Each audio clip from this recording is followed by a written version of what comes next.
गोवा में Shanghai cooperation organisation यानी SCO के विदेश मंत्रियों की कल और परसों बैठक होनी है। भारत एससीओ की अध्यक्षता कर रहा है। इस बैठक के लिए विदेश मंत्री एस जयशंकर गोवा पहुंच गए हैं।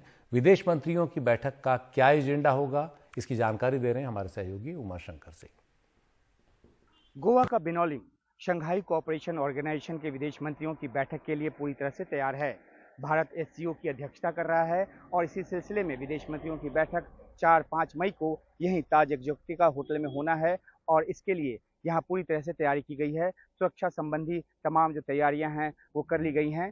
भारत के विदेश मंत्री एस जयशंकर बाकी तमाम 7 देशों के विदेश मंत्रियों की मेजबानी करेंगे, जिसमें कि चीन, पाकिस्तान, रूस और उसके अलावा किर्गिस्तान, कजाकिस्तान, उज़्बेकिस्तान और तजाकिस्तान, इनके विदेश मंत्री इसमें शामिल होंगे। मुख्य बैठक जो है वो 5 मई को होगी, लेकिन उसके पहले 4 मई को कुछ बायलैटरल्स होने की उम्मीद है, जिसमें चीन के साथ बायलैटरल्स जो है वो अहम है। दरअसल एससीओ एक आर्थिक और सुरक्षा के मुद्दे पर बना क्षेत्रीय मंच है और इस मंच की जो मंशा है या इस मंच का जो मकसद है वो आर्थिक और सुरक्षा के मुद्दों पर आपसी सहयोग के अलावा जो ज्वलंत मुद्दे हैं उन पर फोकस रखने की है, बातचीत रखने की है। यूक्रेन युद्ध से जो पैदा हुए हालात हैं वो इस बातचीत का एक मुख्य विषय रह सकता है और फोकस में भारत और चीन के विदेश मंत्रियों की द्विपक्षीय बैठक भी होगी। एलएसी पर जिस तरह से विवाद रहा है पिछले कई सालों से, उसके मद्देनजर दोनों देशों के बीच कई स्तर पर बातचीत हुई है। रक्षा मंत्री भी चीन के आए थे एससीओ रक्षा मंत्रियों की बैठक में। उसके पहले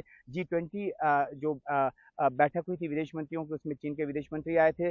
अब भारत चाहता है कि जो चीन है वो यथास्थिति की बहाली करे और उन इलाकों से डिसएंगेज करे जहां पे उसके सैनिक जमे हुए बैठे हैं, लेकिन इसका कोई नतीजा निकल कर अभी तक सामने नहीं आया है। दूसरा एक अहम मुद्दा जो है रूस के साथ भी द्विपक्षीय बातचीत पर रहेगी। भारत जिस तरीके से यूक्रेन युद्ध के बाद से एक तटस्थ एक भूमिका अपनाए हुए है और जिसकी वजह से उसकी कई बार आलोचना भी की जाती है पश्चिमी देशों के की तरफ से, तो ये एक अहम मुद्दा रहेगा किस तरह से भारत द्विपक्षीय मसलों को और आगे बढ़ाता है, मुद्दों को आगे बढ़ाता है। और एक अहम बात जो है वो है पाकिस्तान के विदेश मंत्री का दौरा। तकरीबन 12 साल बाद 2011 के बाद पहली बार पाकिस्तान के विदेश मंत्री भारत आ रहे हैं और नज़र इस बात को लेकर है कि एससीओ फोरम पर जो होगा वो होगा ही, लेकिन द्विपक्षीय स्तर पे क्या कोई बातचीत आगे बढ़ेगी। हालांकि इस बात की संभावना बिल्कुल ना के बराबर है। भारत के विदेश मंत्री कई बार ये साफ कर चुके हैं कि भारत जो है वो टॉक और टेरर साथ साथ नहीं चलने देगा और पाकिस्तान जिस तरह से आतंकवाद का समर्थन उसने जारी रखा हुआ है, इस मद्देनजर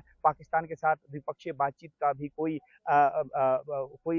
सिनेरियो नज़र नहीं आता। लेकिन जहां तक पाकिस्तान की बात है तो जाहिर सी बात है कि वो अपने एजेंडे को आगे बढ़ाने की कोशिश करेगा, कश्मीर के मुद्दे को उठाकर, 370 के मुद्दे को उठाकर और एक बार फिर से अपनी राग अलापने की कोशिश करेगा।